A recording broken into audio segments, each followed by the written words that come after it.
All right, welcome to another episode of Piecing It Together, the podcast where we take a look at a new movie and try to figure out what movies inspired it. And today on the show, it is time to head back into the Marvel Cinematic Universe for another Marvel film. We are talking about Shang-Chi and the Legend of the Ten Rings. It's officially Phase 4 time. You guys know I'm not really the biggest Marvel person, but I enjoy the movies, and I really enjoyed this one, so I'm excited to talk about it.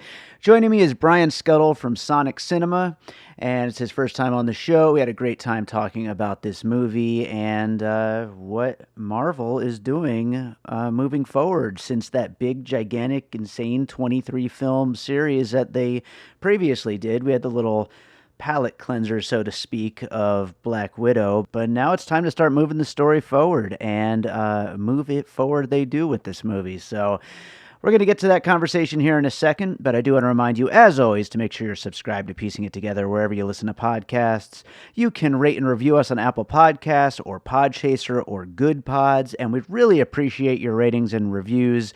We've had a few really nice reviews lately over there on the Apple Podcasts and the Podchaser, and I don't think anyone's reviewed us on Good Pods yet, but you should.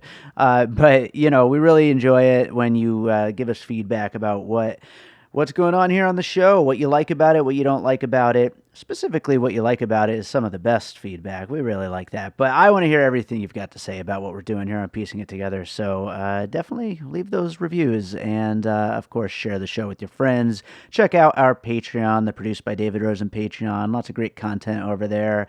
And don't forget to follow us on social media at PiecingPod and join our Facebook group, Popcorn and Puzzle Pieces. So it's time to get into this conversation about Shang-Chi, but before we get into it, I do want to say we had some technical difficulties on this episode. You know, we just passed 200 episodes. Hasn't happened in a long time, but you know what? It's a podcast. Sometimes these things happen. Luckily, I had a backup recording as well as a backup of the backup, and I had to, excuse the pun, but I had to piece this thing together from various recording sources. So you're going to hear a couple of little switch ups in audio quality, and then for the bulk of the conversation, the recording is based off of a Zoom recording, which those of you who know me know I don't really like Zoom, but that's another story for another time. Anyway, there's varying different versions of the recording I had to piece together to get this episode out to you, so just know if you're making a podcast, it happens sometimes, but the conversation's still there, so let's get to that conversation now. All right, so we're going to talk about Shang-Chi and the Legend of the Ten Rings, and joining me to talk about it is Brian Skutle. Brian, how is it going? It's going pretty well. Thank you very much for having me on. Yeah, absolutely. This should be a fun conversation. This movie is all over the place. There's so much going on in it, but it's a lot of fun. But we'll get into that in a second. Before we do, it's your first time on the show. Why don't you tell my listeners a little about you and your podcast and everything you're up to? So I'm a film critic. My website is www.sonic-cinema.com. I have been writing, not exclusively on Sonic Cinema for the entire time, but I have been writing about film for the past 25 years. Mm-hmm. Sonic Cinema has been online since 2004. I do have my own podcast, the Sonic Cinema Podcast. You can find that on Google, Apple, Spotify, as well as the Sonic Cinema Podcast YouTube channel. I mostly do written reviews, but I do also occasional video reviews. I do try to do a Twitch stream as well on twitch.tv/Skutle Lemur.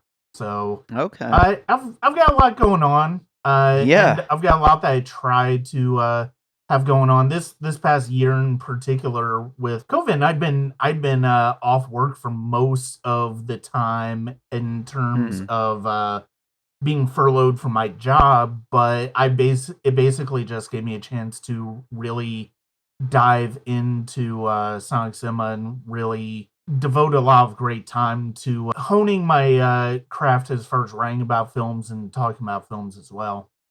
Sure, sure. Yeah, I always feel like whenever I'm guesting on other people's podcasts, they're always like, wow, you do a lot of stuff. And now I'm on the other side of that. Like, Yeah. you do so many things. And also, I mean, we should talk about it for a quick second. You also came into this, you were a composer as well. You compose music just like I do. Yeah. So I actually went to college to study music industry, in particular sound recording. I'd been Hmm. playing trombone for a number of years, and I had actually in my junior and senior year of high school, I'd really gotten obsessed with film soundtracks, and so I Uh-huh. really wanted to score movies, and so I studied at Georgia State University in their music industry program. I had gotten to and I started to compose at that point. I did mostly electronic stuff as well as a few Hmm. classical pieces. I do have a number of albums available on CD Baby, on plenty of other streaming music platforms, as well as that on Bandcamp too. Yeah. But Sonic Cinema also has some of my pieces up as well, and I've done a couple of short films that friends of mine did. I tried my Hmm. hand at making short films on my own in the late 2000s, but ultimately film criticism was where my passion for movies took me, and Yeah. it's been really rewarding. Awesome, awesome. Well, let's start getting into Shang-Chi here. Before we start like getting into puzzle pieces and all that, are you a big Marvel guy? Were you super looking forward to this one? I was actually. This was probably one of the ones I was most excited about in terms of the Phase 4 lineup. I'm Mm, not as big of a comic person, but hmm. I have been a big fan of the Marvel Cinematic Universe, and it was funny like having that year or two off of the MCU last year was really it really got me even more excited for what we were going to see in Phase 4, and Sure. but Shang-Chi, just because of the fact that it, it's ultimately a very different type of superhero that we're used to. It's not, even though there are similarities, I think, in the origin films in terms of the different beats and themes that they touch on. I do think this is a very different type of story than what we have seen in Marvel and MCU origin stories. And I think that's one of the things that really kind of excited me, as well as some of the cast in this too. I mean, we have Tony Yeah. Leung, who's a legend. We have Yeah. Michelle Yeoh, who's also a legend. Awkwafina, who's been one of the brighter spots in movies and smaller roles as well as bigger roles like The Farewell. And yeah, I was Sure. just very I was pretty excited for this, and I got a chance to see it last week, and it's funny, we're recording this on the day that the reviews dropped. The Mm. embargo was lifted, and so you can read my thoughts about it on Sonic Cinema, but overall I just really enjoyed this. Yeah, me too. I had a lot of fun with it, and I'm similarly, I enjoy these Marvel movies, but comic books aren't my thing, and comic book movies aren't necessarily my favorite thing. But I end up seeing all of them inevitably, and Mhm. yeah, this is a fun one. This one goes. One thing that I want out of if I'm going to go see a superhero movie, I want it to go big because that's what I want to see. I want to see all that money get spent up on the Yeah. screen. If they're going to give these people all this money, let's spend some of it and make something that's like exciting visually and just a lot of fun and a lot of action. And this movie delivers in that front. So I'm excited to see how the general response is going to be once it comes out. We're obviously recording this ahead of time, luckily, but yeah, let's start getting into some puzzle pieces here for Shang-Chi. We'll get into some of the more finer points about the movie along the way. What do you have for your first puzzle piece? So my first one's a bit of an unconventional one, but it's one of the first ones that I did notice as I was watching Shang-Chi, and that is How to Train Your Dragon 2. And the reason Okay. I came up with that one is because of the fact that it's that movie is a lot about what Hiccup has sort of inherited, the types of traits that he's gotten from both his mother and father. And I think as the film goes on with Shang-Chi, you definitely get more of an impression that he is the product of both of his parents. I mean, not just in biological sense, in a spiritual sense as well as a character sense as well. And you definitely see that in the flashbacks with his mother as well as her sister, played by Michelle Yeoh, in this. And you definitely see the pressures that have been put on him by Tony Leung's character as the movie progresses forward, and really both of the siblings in this movie. And sure, it's one of those things where I really love that dynamic when it's explored, and I think it's a really important dynamic, and it's one of those things that I think gets people thinking of what ultimately makes up a person and what makes us up as an individual. And I know when I saw How to Train Your Dragon 2, that movie hit me really hard because of the fact that I just lost my father a few months before, and for those months, it really got me wondering and thinking about like what traits they picked up from him versus what traits I'd picked up from my mother. And I think it's really fascinating to see how different films can explore that. And it's something that we really haven't seen before in the Marvel universe. Sure. Yeah, and it's such a universal thing that's why you can see that within, an animated kids movie to a big superhero thing to, some kind of drama that maybe would explore those kinds of ideas. And it's just a thing that I think everybody kind of deals with figuring out, who they are and what their parents have kind of brought to the table for them as a person. And so, yeah, I mean, that's a major thing. And I actually surprisingly haven't seen the second How to Train Your Dragon. I saw the other ones, but one of these days I got to complete that and get to that one. Yeah, the second one is my personal favorite of the three, and part of it is that personal connection with, seeing it after my dad died. But ultimately, I love that entire trilogy. Awesome. Well, speaking of trilogies and speaking of issues with parents and things like that, I'm going to go to Star Wars for my first puzzle piece, which is obviously a very, very obvious one here. But I mean, we've got the whole father-son dynamic. Yeah. We've got, instead of different colored lightsabers, we have different colored rings and very beautifully shot action sequences between father and son with those. Yeah. And then also really, I mean, Star Wars comes up so much when talking about Marvel movies. Marvel movies come up so much when talking about the recent Star Wars movies. It's just this never-ending cycle of these two series, both of course owned by Disney, just continuing to inspire one another and push each other to just go bigger and more over the top. And like I said at the beginning of the conversation, I like when these things go bigger and over the top and hopefully don't hold back. And so that's a fun direction for these kind of movies to take. No, that it's funny because of the fact that for some reason I'm a huge Star Wars fan. The Star Wars trilogy has been the original trilogy has been my life for my entire life. And, it's funny. I didn't actually think about that one, but yeah, when you think about that original trilogy and especially in the last two with the dynamics between Luke and Vader, yeah, you can absolutely see the influence that those movies had on this one. And the idea of the son trying to redeem the father and, the father sort of, well, we're not going to get into that, but I don't want to spoil away too much. You can spoil away. It's fine. So I just the idea that the father sort of sacrifices himself for his son in the end, and it's just one of those things where, I mean,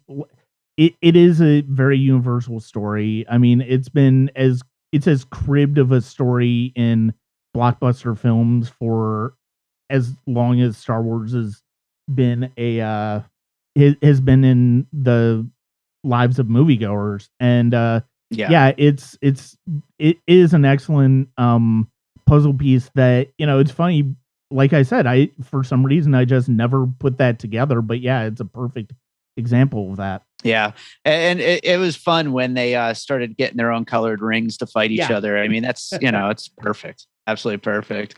But all right, let's move on. What do you have for your next piece?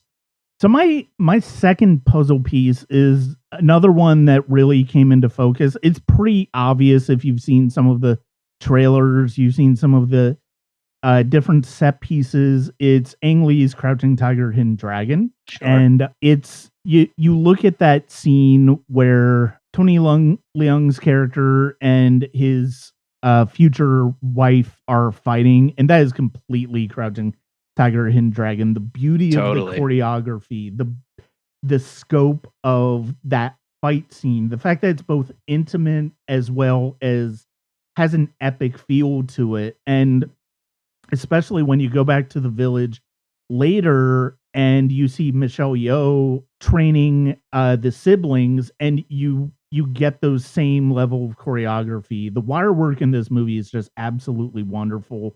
And it's shot by, this film is shot by Bill Pope, who did the Matrix movies, who did Spider-Man 2, and he also did Scott Pilgrim versus the World. And you can see this dynamic visual artist, that same visual artist in pretty much every scene of this movie.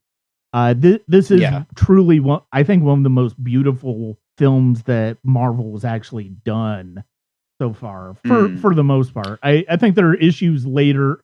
I think the big climax gets too much into dark and CGI and stuff like that. But for the most part, it's just absolutely beautiful. Yeah, I would even say some of that ending still looks really cool, at least, even if it does get a little bogged down by a lot of insane CGI in that final sequence, for sure.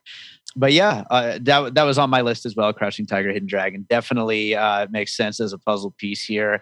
I might as well get this one out of the way because it's another super obvious one, and I already brought up Star Wars, so I might as well get right into the Marvelness of a new Marvel movie. And the Marvel movie that it reminds me the most of would have to be Black Panther. Yes. Obviously not specifically an origin story because Black Panther had already existed, in the Captain America movie. But, focusing on a character that's a person of color and in that person's specific cultures and traditions, and that particular culture having a hidden village like somewhere within our world. Everything there is hidden from the outside world, but is like everyone there is at peace and more advanced, and just they're completely ready to take on anything, and they're protecting some hidden thing that is important for them and them only to be the protectors of. It's all the same kind of thing as what Wakanda was for Black Panther. And so it's definitely a similar setup here in Shang-Chi. Yeah, and Black Panther is probably the Marvel movie that I would compare the most to this. And part of the reason I would say that is, in addition to everything that you said, I think, let's face it, the Marvel movies, especially the men in the Marvel movies, have a lot of daddy issues, and they find themselves and they often find themselves cleaning up after their father's messes. And Black Panther, I think one of the reasons that this and Black Panther stand out is because of the fact that the issues that Shang-Chi and T'Challa are facing in their respective movies are very different than what we see Thor having to deal with in terms of Odin and Tony Stark with his father. And they're more, to a certain extent, they're more spiritual journeys as much as they are adventure journeys. And I think that is, I mean, you could say that about Iron Man as well and Tony Stark, but at the same time, I think the father figures, and we'll go ahead and get into this because Tony Leung is probably one of the most interesting antagonists in the Marvel universe. I think that's fair. Yeah, I think he's up there with Thanos because of the fact that he's, unlike Thanos, he's not a strict villain in the true sense. That's why I use the word antagonist as opposed to villain, because I don't necessarily consider him a villain. I think he is somebody who is I think he's somebody who gave himself over to grief when his wife died. I think that gave him sort of an excuse to go after what he really wanted in life, which was power. And I think he uses his children as a means to do that in hopes that by bringing them back together, he'll get them to come along with that. In which case, it is, now I'm saying that, it is very much in the vein of Star Wars, because that's kind of what Vader's trying to do with Luke. But Tony Leung is so good in this movie. And he's great. Yeah. You know, he just, I mean, he's a legend. I mean, he's a living legend. I mean, all you have to do is just mention In the Mood for Love, and he's a legendary status after that. And then he's done, he's worked with John Woo. He's worked with Ang Lee and Lust Caution. And he's just got such a tremendous ability to show us the slow burn in a character. And I think, and to show us the quiet emotions in characters. And I think that's one of the things that distinguishes him and makes him so great. And I think you really do get a chance to see this in Shang-Chi. Yeah, I absolutely do. And it is funny how much the Star Wars thing just continues to pop up through this, but it's there. But what do you got for your next piece? So my next one is a little bit, again, sort of like How to Train Your Dragon. It's a bit of a more unconventional one. It's one that really only has a connection to one set piece in this movie, and that's Yondaban Speed. And that opening and that sequence that we've started to see more clips of, where Awkwafina is driving the bus while Shang-Chi is fighting off the assassins. And that is, I mean, even though Keanu Reeves doesn't do any real fighting on the bus in Speed, you can see the blueprint of like Sandra Bullock's character in that movie in Awkwafina's role in that one scene. And just her trying to weave, get out of control, try to not like wreck the bus and all of that stuff. It's a very simple one, but it's a really effective one. And it really does work towards one of the things that I love about this movie, which is, for the most part, this is a very clean visual palette in terms of the way it shoots action. And, in my review, I brought up, there's a fighting scene that Shang-Chi he ends up fighting against his sister in basically a cage match. And I bring up the recent film Snake Eyes, which has a similar scene, different stakes, but the scene in Snake Eyes is so incomprehensible in terms of the way it's shot, in terms of the way it's edited. It's done in a way that we've kind of become conscious of, which is this idea that quick cutting and quick shooting and very close-ups in the movie, in the way this scene is shot, automatically means, oh, this is a hard-hitting, bruising fight. And it's supposed to give us the weight, where it's like, there's considerably more weight in the scene in Shang-Chi, and that is much more cleanly cut and shot and put together just in general. And there's just a fantastic fight choreography in this movie in general. Yeah, I would agree with that. And yeah, I think that fight scenes are something that not just Marvel, I think just in general, have been a little bit lacking lately. Yeah. You don't really see very good ones in a lot of movies lately. And that does tend to just be part of the times right now and the way these things are being shot. And so it's great to see such good action on screen. I guess that's a good lead into my next puzzle piece then, which is another really obvious one, but it has to be part of the conversation. And really just as an overall, he's almost a genre into himself. The films of Jackie Chan. Yeah. There's so much Jackie Chan here in the fight choreography. I'm not sure which movie in particular, maybe Legend of the Drunken Master, maybe a little Rumble in the Bronx in there. Yeah. Even Wheels on Meals, which I just watched last year for the first time. Just a lot of funny over the top stunts and martial arts work that is just incredible choreography, and using the environments and using things that you wouldn't expect the character to use within his fighting. Of course, people love to bring up the jacket scene, which there was a whole thing on Twitter about people not realizing that it happened before in the history of fighting. Right. But Jackie Chan's the best, and I think everybody needs to at least watch a few of his movies at some point, just to like kind of get what's so awesome about him.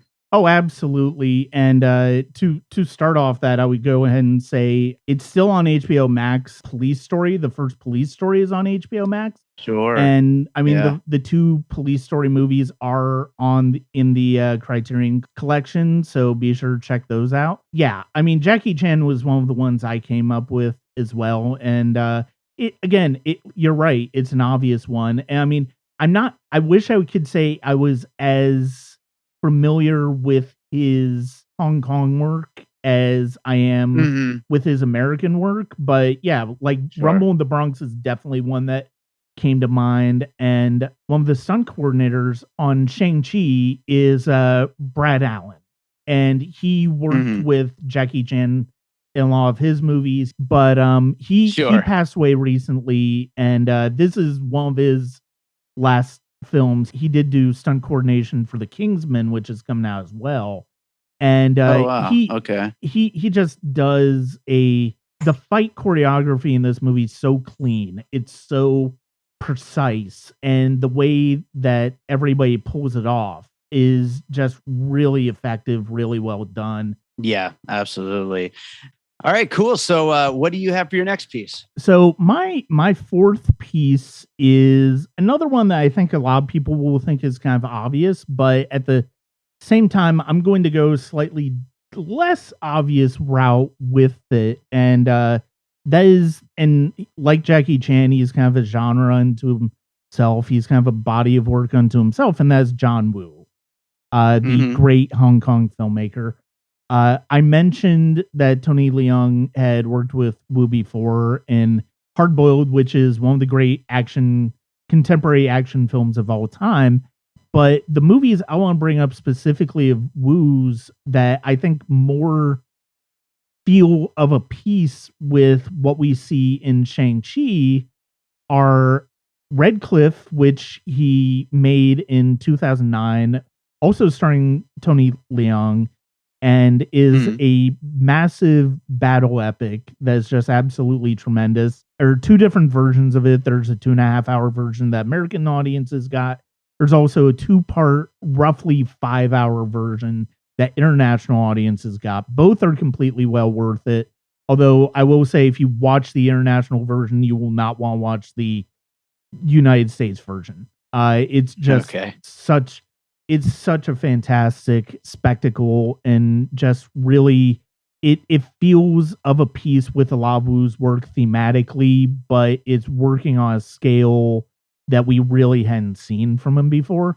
And the other one, and the other movie that I wanted to bring up is a 1979 movie that Wu made called Last Hurrah for Chivalry. I saw it in the Criterion Collection last year. I'm not sure if it's still available there, but it's more of an old school martial arts sword fighting epic, and that's something. But again, it feels piece of a piece with John Woo's work in terms of the ideas of brotherhood, in terms of friendship, as well as delivering some really strong action sequences. If you get a chance to watch it, I highly recommend it. But those two movies, even more than I love Hard Boiled, I love The Killer, I love Better Tomorrow, but it feels like those two movies, like Red Cliff and Last Hurrah for Chivalry, feel more of a piece with what Destin, Daniel Cretton, and the other filmmakers on Shang-Chi are doing. And in terms of, not just in terms of setting, but just in terms of set pieces as well.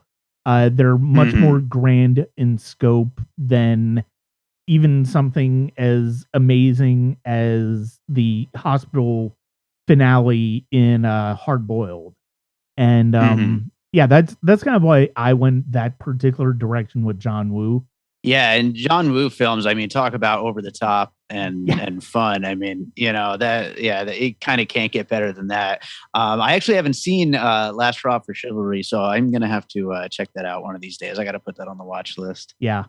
I'm not, like I said, I'm not sure if it's still on Criterion Channel. If it is, it's well worth checking out. Awesome. Well, I'll go for my next piece. I'm going to move from authentic Asian cinema of Jackie Chan and John Woo to about as far as you could get and go with John Carpenter's Big Trouble Little China from 1986. Because, I mean, obviously, it's a totally different kind of movie, but I mean, the mixture of martial arts, comedy, fantasy, action. You've got monsters, you got creatures, you've got ancient Chinese culture, you've got comic book campy stuff. It's just everything just kind of heaped together and thrown into a big hodgepodge, and it's makes for a really cinematic movie. And I mean, that movie was not a success when it came out, but it's become a cult film over the years. But I have a feeling Shang-Chi is going to be a success right out the gate. So it'll definitely be different in that department. But as far as like the kind of over the top fun that could be had by both of these movies, I think they kind of go together pretty well. Yeah, this is another one like Star Wars where I can't believe I didn't think of it, but I literally just watched Big Trouble in Little China for the first time last month. So I can't believe I didn't think of it while watching Shang-Chi, because you're right. The combination of fantasy, martial arts, comedy, and especially the comedy. I think the comedy in Shang-Chi, I think that's something that if you're just paying attention to the trailers, people were concerned about, especially when it came to Awkwafina's character. But and there are times where it's like, I'm not quite sure how well it works in the context of a film. But as the movie progresses, that comedy becomes something that really helps to ground the movie. And it is absolutely right. And one of the things that I love about that, I mean, you could almost make the argument that Awkwafina has a similar role in this as Kim Cattrall does in Big Trouble in Little China. Now, I mean, it's obvious Kim Cattrall's character is supposed to be a little bit more of a romantic lead, and it's possible, but we've got Awkwafina, and they're just best friends. And she just happens to be thrust into this situation with Shang-Chi, and it's just a really entertaining duo that they make. And it's really one of those things where it's like, by the end, you completely are on board with the fact that she's on board with this scenario, and that it earns that ending with those two characters. It's really such a fun thing. But yeah, Big Trouble in Little China is a wonderful comparison to this, I think. Awesome. Well, what do you got next? So I think the last one that I can really think about is this is another sort of action movie, but it's really one specific movie, but really in terms of action, the one thing, all of these movies sort of have the same type of thing, and that's the Daniel Craig Bond movies.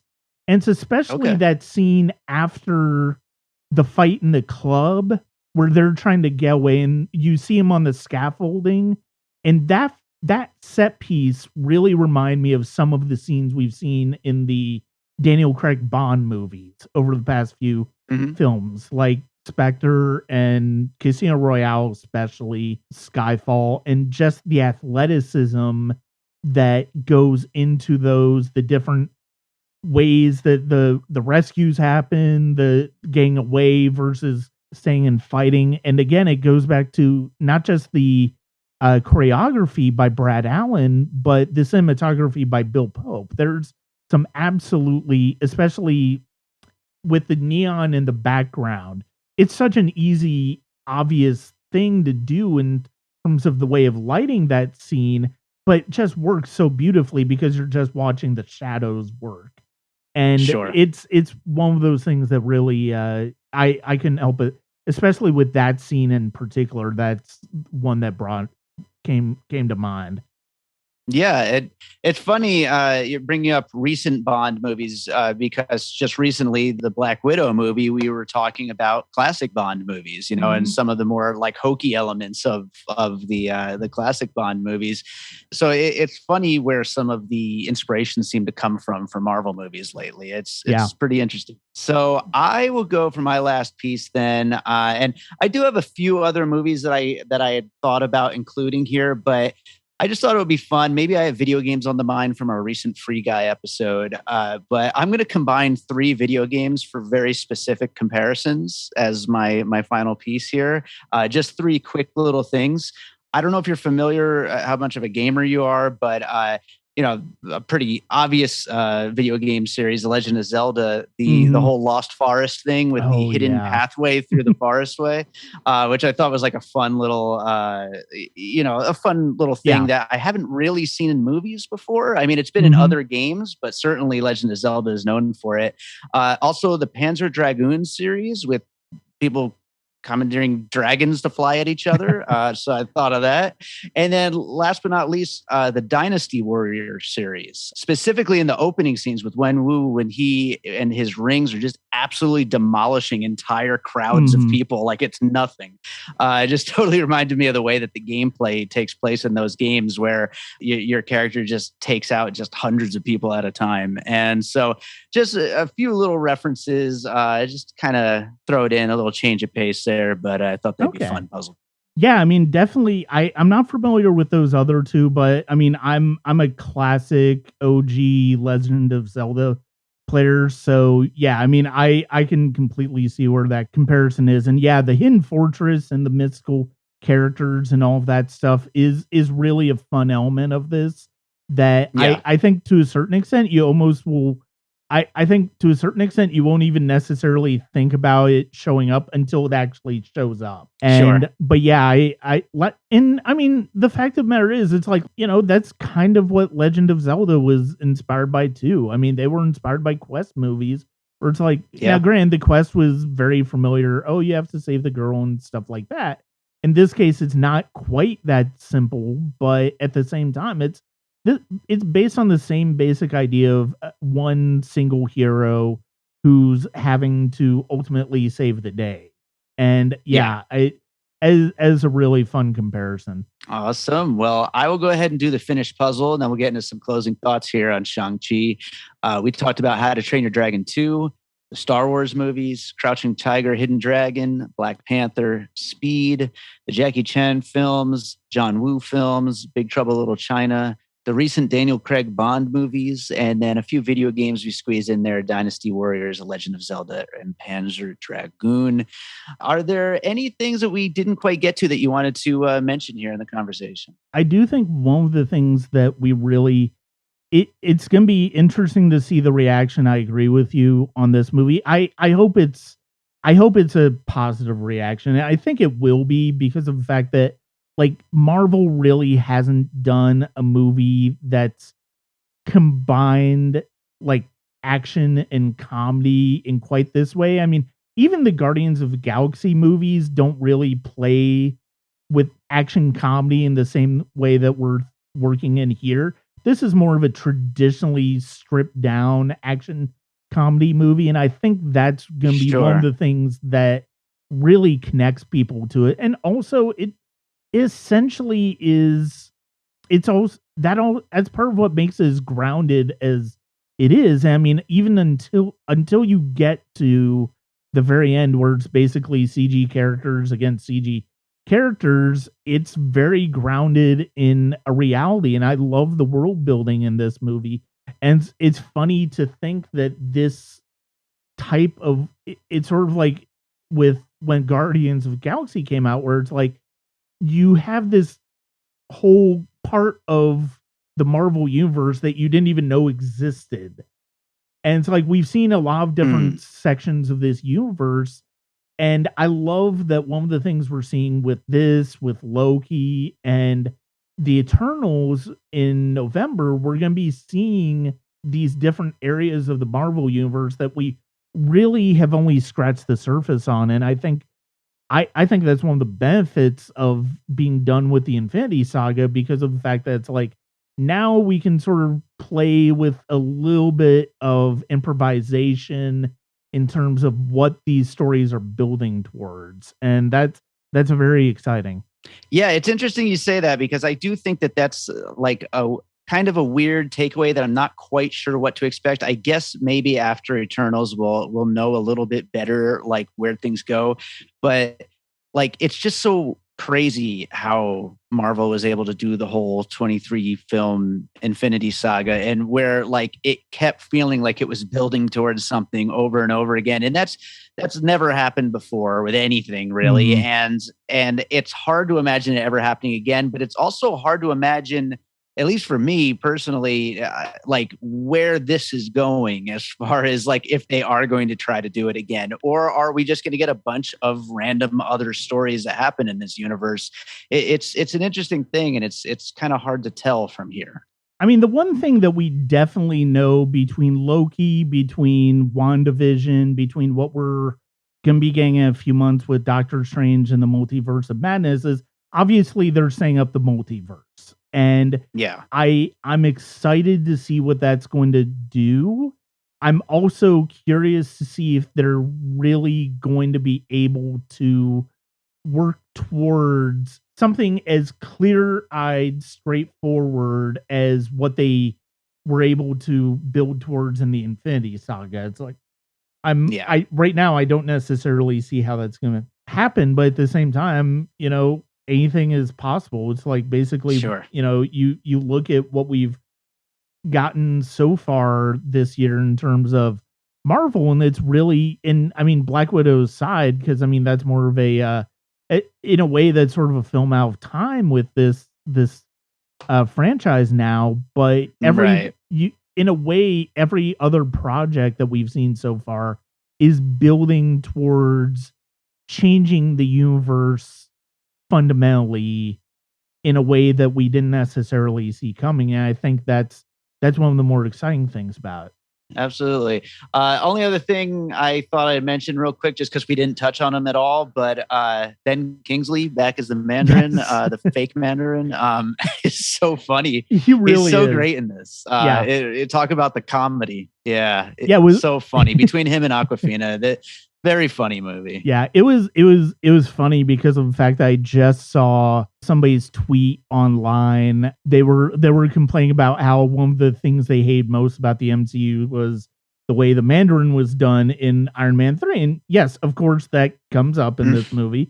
But yeah, like you mentioned, Trevor, Ben Kingsley character, does in fact come back. And it's interesting. I wasn't quite sure how I would feel about that, but like you said, I think the comedy with the character really is successful, and he's just the same character that we saw by the end of Iron Man 3, and it's really a fun way of calling back to that controversy in a way that makes it even more silly, but also makes it make sense in the context of the film. No, absolutely. Love it. So much fun.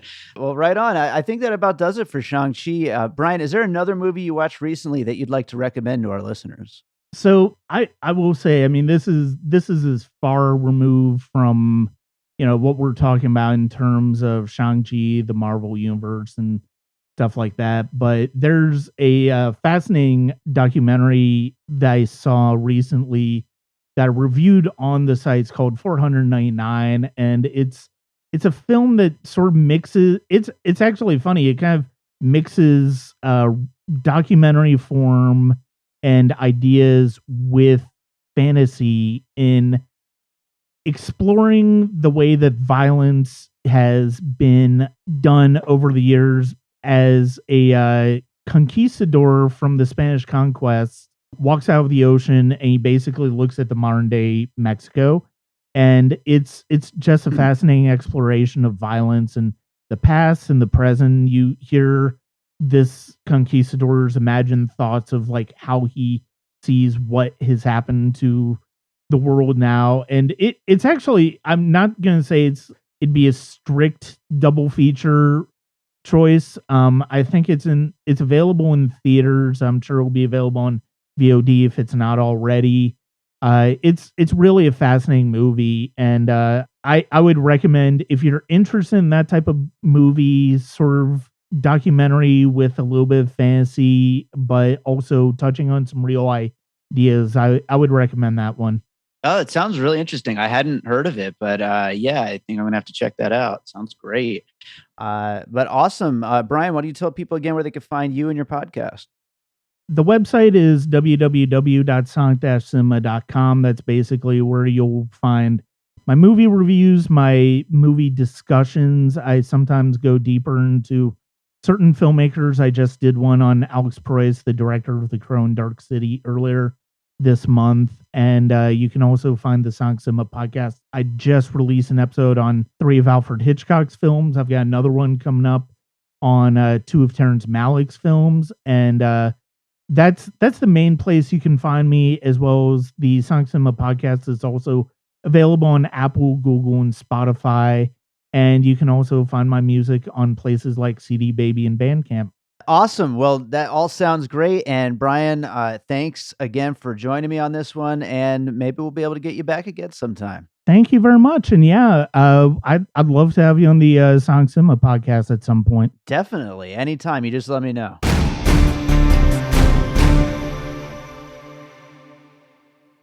Tired of the same old sports podcast where 2 bros just bro out about football and hard seltzer?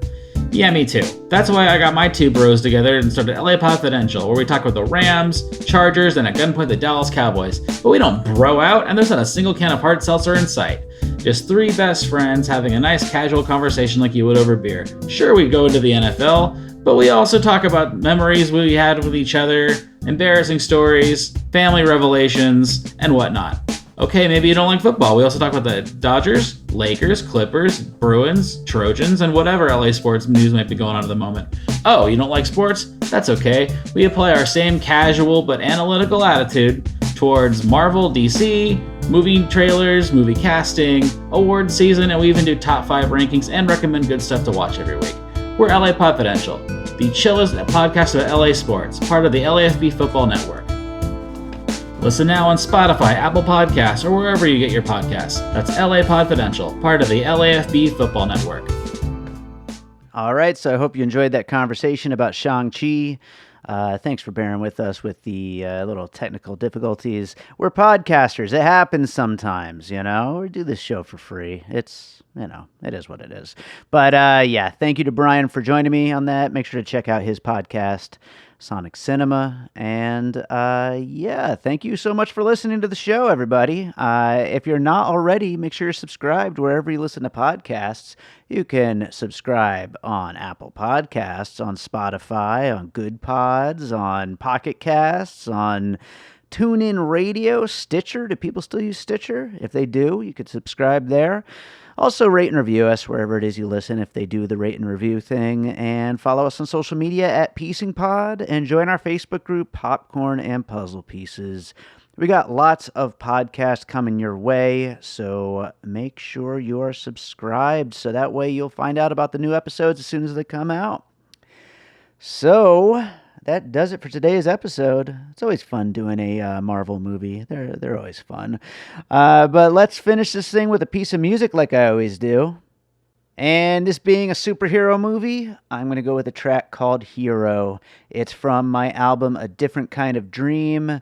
I hope you enjoy the track. The album is, of course, available on Spotify, on Apple Music, all those places. Or you could buy the album on Bandcamp, on CD Baby, all those different places.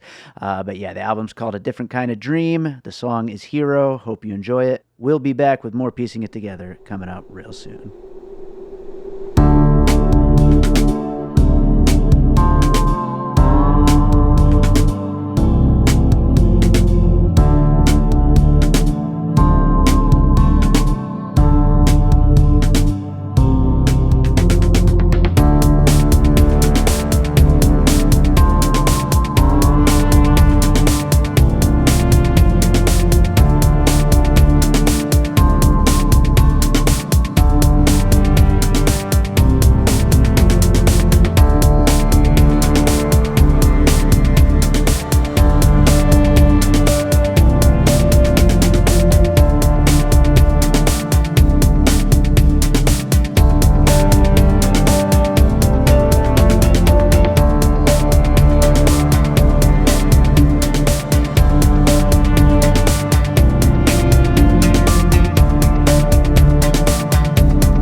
An All Points West production, produced by David Rosen in Las Vegas.